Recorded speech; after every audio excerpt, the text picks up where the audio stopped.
સામાન્ય રીતે જ્યારે આપણે સવારે ઉઠીએ છીએ ને ત્યારે આપણા મનમાં આખા દિવસનો એક ચોક્કસ નકશો તૈયાર હોય છે. હા બિલકુલ. આપણે ઓફિસ જઈએ છીએ, કામ કરીએ છીએ, સામાજિક સંબંધો નિભાવીએ છીએ. બરાબર. પણ ક્યારે એવો વિચાર આવ્યો છે કે આ બધી જ દિનચર્યા, આ જે નીતિ નિયમો છે, આ જિંદગીનો અર્થ, મતલબ આ ખરેખર કોણે નક્કી કર્યા છે? આ બહુ જ મોટો પ્રશ્ન છે. સાચી વાત. શું આ બધું પહેલેથી જ કોઈ અદ્રશ્ય શક્તિ દ્વારા લખાયેલું છે કે પછી આપણે માત્ર એક ખાલી કેનવાસ પર આપણા પોતાના લીટા કરી રહ્યા છીએ? હા, એટલે કે આપણે પોતે જ બધું ઘડી રહ્યા છીએ એમ. એક્ઝેક્ટલી. અને આ જ મૂળભૂત પ્રશ્નને ઉકેલવા માટે આપણે આજની આ ઊંડાણપૂર્વકની ચર્ચા કરવાના છીએ. આપણો સ્ત્રોત છે દેશી ફિલોસોફર નામની એક બહુ જ રસપ્રદ યુટ્યુબ ચેનલનો એક લેક્ચર. અરે વાહ!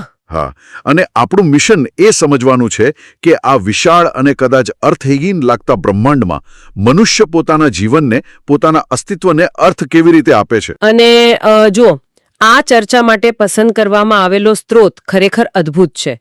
સામાન્ય રીતે ફિલોસોફી એટલે કે ફિલોસોફીની વાત આવે ને ત્યારે લોકોને બંધ રૂમમાં થતી કોઈ ભારેખમ કંટાળાજનક ચર્ચા યાદ આવે. હા, એકદમ બોરિંગ લેક્ચર જેવું લાગે. બરાબર ને? પણ અહીં અસ્તિત્વવાદ એટલે કે એક્ઝિસ્ટેન્શિયલિઝમ જેવા ગહન વિષયને બહુ જ અલગ અને વાસ્તવિક જમીન પર રજૂ કરવામાં આવ્યો છે. બિલકુલ. આ જે લેક્ચર છે ને તે દિલ્હીની આકરી ભયંકર ગરમી વચ્ચે રેકોર્ડ કરવામાં આવ્યો છે. એટલે વક્તા પરસેવે રેબઝેબ છે, એક હાથમાં કોકાકોલાની બોટલ છે. હા, એ દ્રશ્ય જ બહુ પાવરફુલ છે. સાચી વાત. અને એ હળવા અંદાજમાં જીવનના સૌથી ગંભીર સવાલોના જવાબો આપી રહ્યા છે. આ જ આપણને સમજાવે છે કે ફિલોસોફી માત્ર પુસ્તકો પૂરતી સીમિત નથી. તે આપણા રોજિંદા શ્વાસ અને આપણા પરસેવા સાથે જોડાયેલી છે. બિલકુલ. તો ચાલો આ સફરની શરૂઆત કરીએ. અસ્તિત્વવાદની આખી ઇમારત સમજતા પહેલા આપણે એ સમજવું પડશે કે આ વિચારધારા જન્મી તે પહેલા સદીઓ સુધી દુનિયાનું માનસ કેવું હતું. સ્ત્રોતની શરૂઆતમાં એસેન્શિયલિઝમની વાત આવે છે. હા, પ્લેટો અને એરિસ્ટોટલના સમયથી જ માનવજાત પર આ એસેન્શિયલિઝમની વિચારધારાનો સૌથી મોટો પ્રભાવ રહ્યો હતો. રાઈટ. જો, તેનો પાયાનો સિદ્ધાંત બહુ જ સ્પષ્ટ છે. કોઈ પણ વસ્તુનો સાર એટલે કે તેનું એસેન્સ તેના અસ્તિત્વ એટલે કે એક્ઝિસ્ટન્સ પહેલા આવે છે. હા, એટલે કે વસ્તુ બન્યા પહેલા જ તેનો અર્થ નક્કી હોય. હા, એક્ઝેક્ટલી.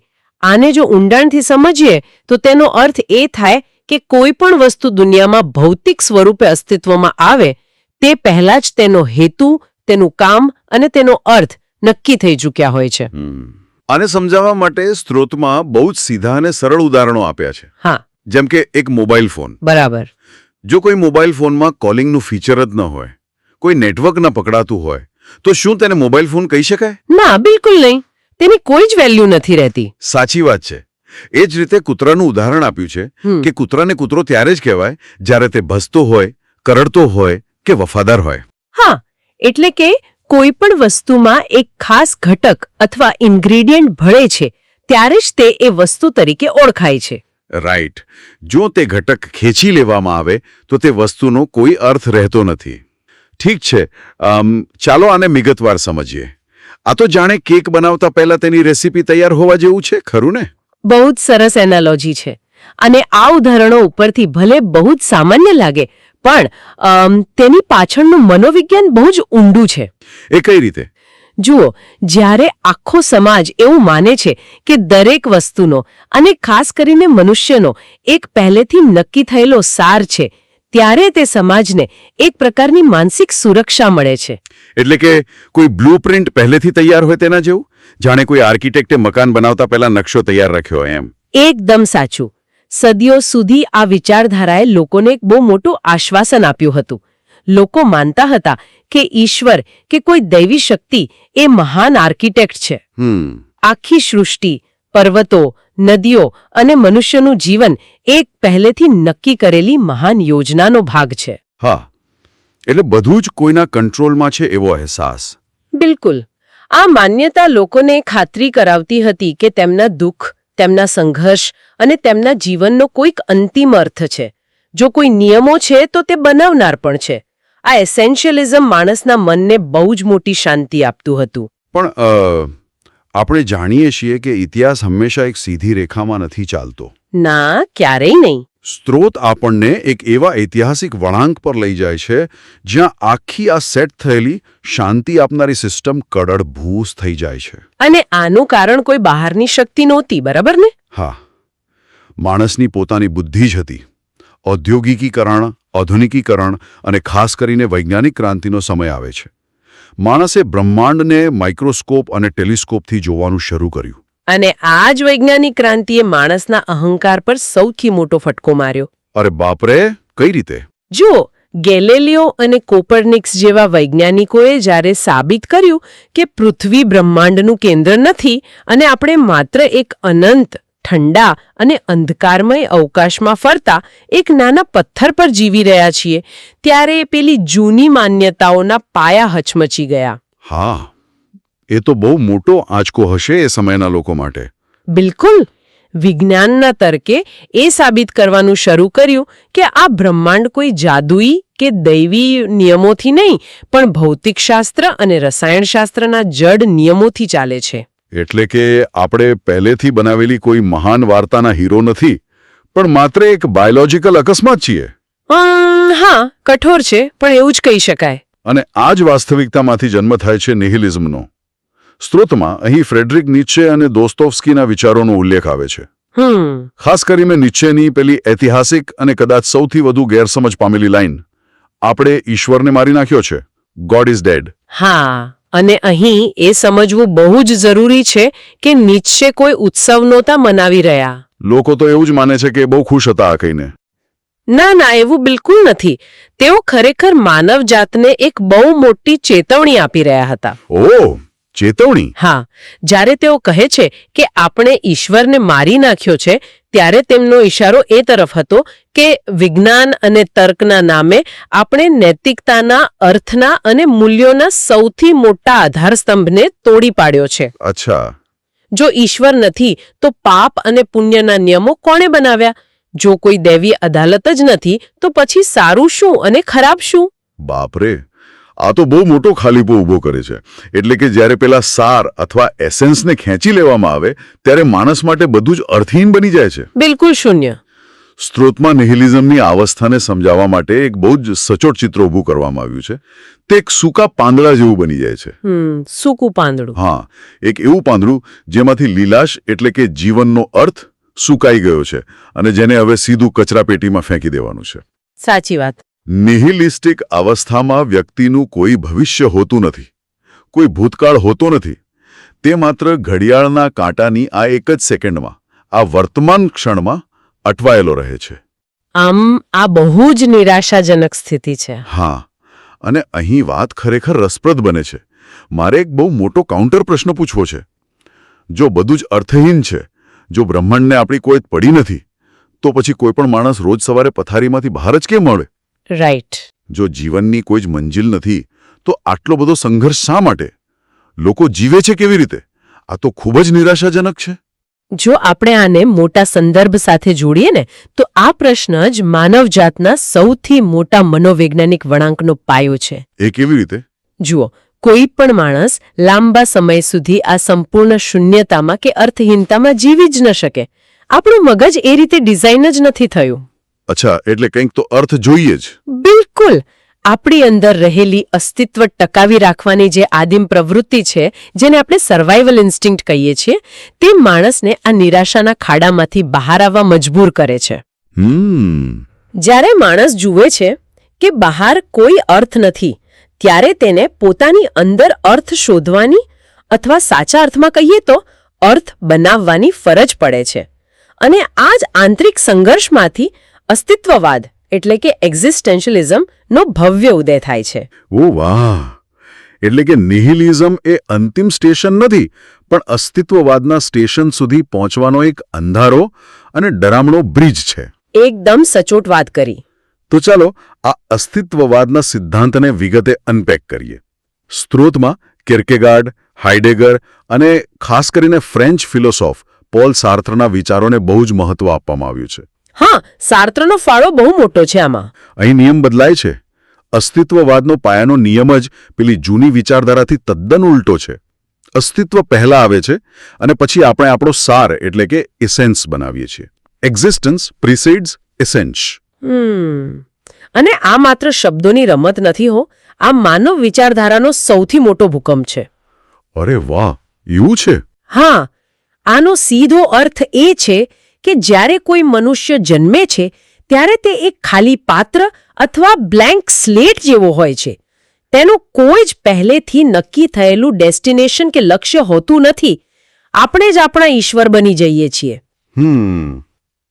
આ વાતને વધુ સ્પષ્ટ કરવા માટે સ્ત્રોતમાં સાર્ત્ર દ્વારા અપાયેલું એક અદ્ભુત ઉદાહરણ છે.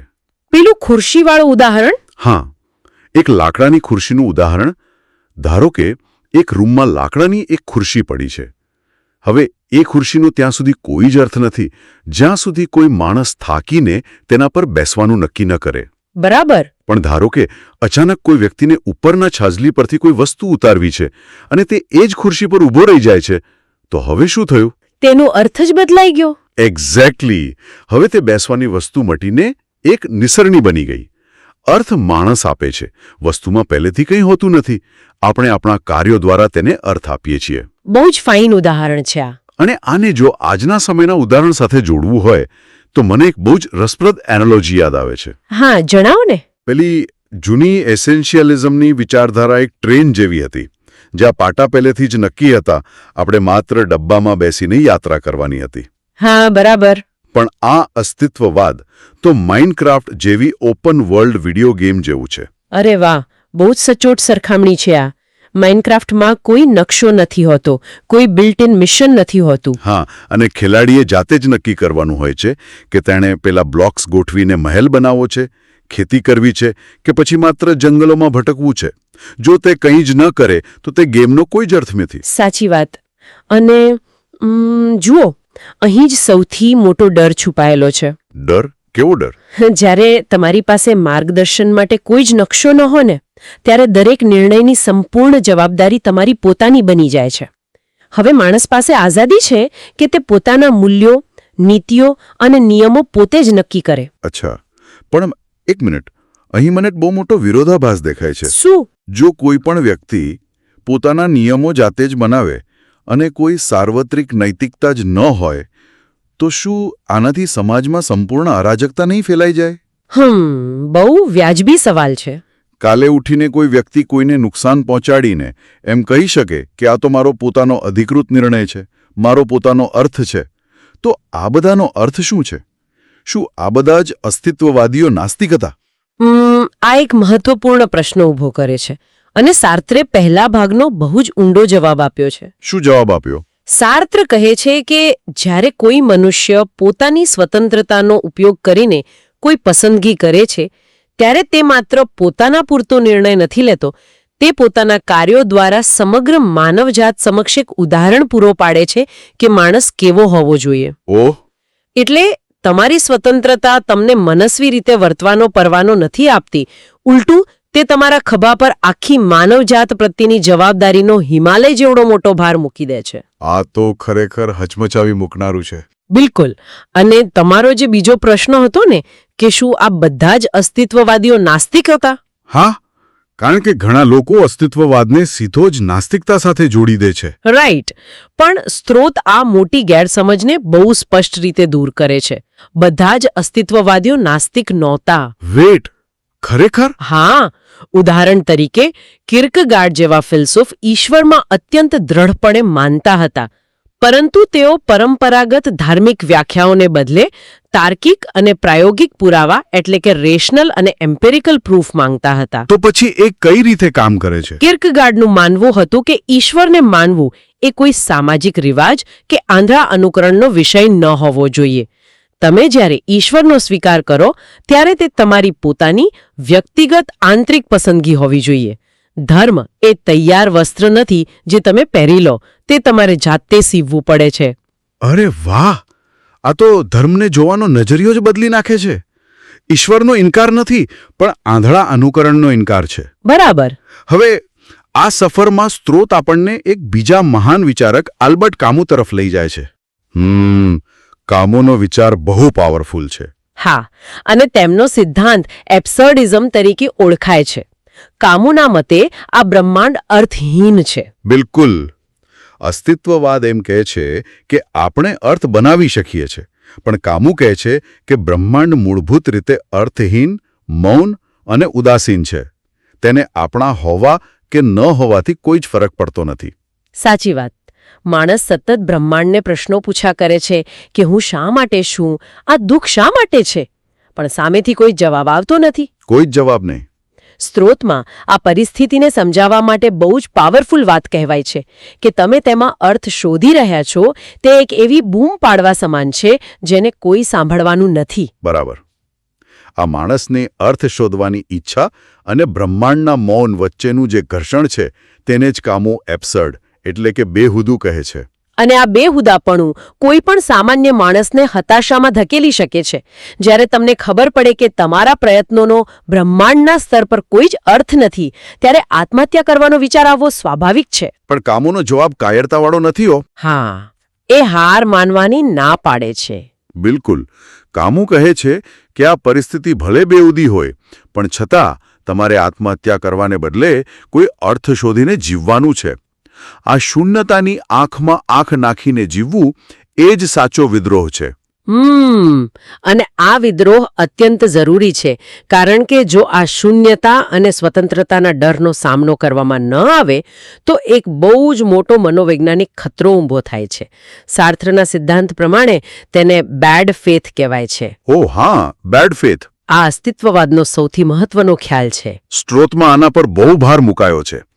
બેડ ફેથ એટલે પોતાની જવાબદારીઓમાંથી ભાગી જવું અને પરિસ્થિતિ, બ્રહ્માંડ કે ઈશ્વર પર દોષનો ટોપલો ઢોળવો. હા, એટલે કે પોતાની સંપૂર્ણ સ્વતંત્રતા અને જવાબદારીઓમાંથી છટકી જવું. માણસ વારંવાર પોતાની જાતને છેતરે છે કે મારી પાસે તો કોઈ વિકલ્પ જ નહોતો અથવા મારા ગ્રહો ખરાબ છે. આ બધું જ પોતાની આઝાદીથી ભાગવાની તરકીબો છે. એકદમ સાચી વાત. અને સ્ત્રોતમાં આપેલું ઐતિહાસિક ઉદાહરણ આ વાતને બહુ સારી રીતે સમજાવે છે. પેલું જર્મનીવાળું ઉદાહરણ. હા, સ્ત્રોતનો હવાલો આપીને વાત કરીએ તો જ્યારે બીજા વિશ્વયુદ્ધમાં જર્મની હારી રહ્યું હતું ત્યારે તેઓ પોતાની નિષ્ફળતાનો દોષ ઈશ્વર પર નાખી રહ્યા હતા. આ એક ક્લાસિક બેડ ફેથ છે. બિલકુલ. નીત્સે કહ્યું હતું કે ગુલામ ન બનો, પોતાના નિયમો જાતે બનાવો. જો કે સ્ત્રોતમાં એ પણ જણાવ્યું છે કે હિટલરે પછીથી આ વિચારનો ખોટો ઉપયોગ કર્યો હતો. હા, પોતાની ક્રૂરતાને વાજબી ઠેરવવા માટે. અને આ જ બેડ ફેથથી બચવા માટે સાર્ત્ર હંમેશા એક ઓથેન્ટિક એટલે કે અધિકૃત જીવન જીવવાની હિમાયત કરતા હતા. પણ આ કંઈ સહેલું કામ નથી. સહેલું? આ તો જબરદસ્ત અઘરું છે.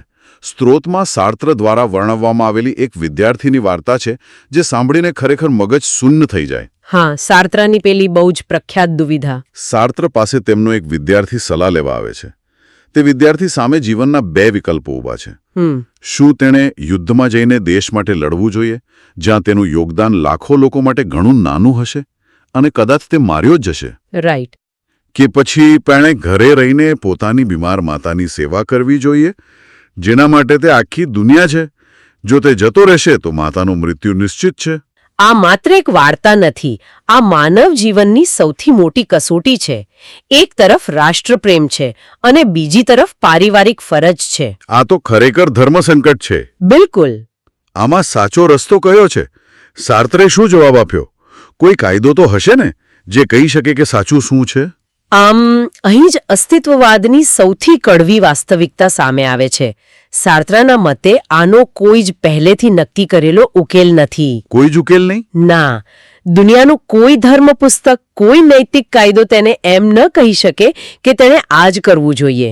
તો પછી શું કરવાનું? સિક્કો ઉછાળીને નક્કી કરવાનું? ના, સિક્કો ઉછાળવો એ પણ બેડ ફેથ છે, કારણ કે તેમાં તમે નિર્ણય નસીબ પર ઢોળી દો છો.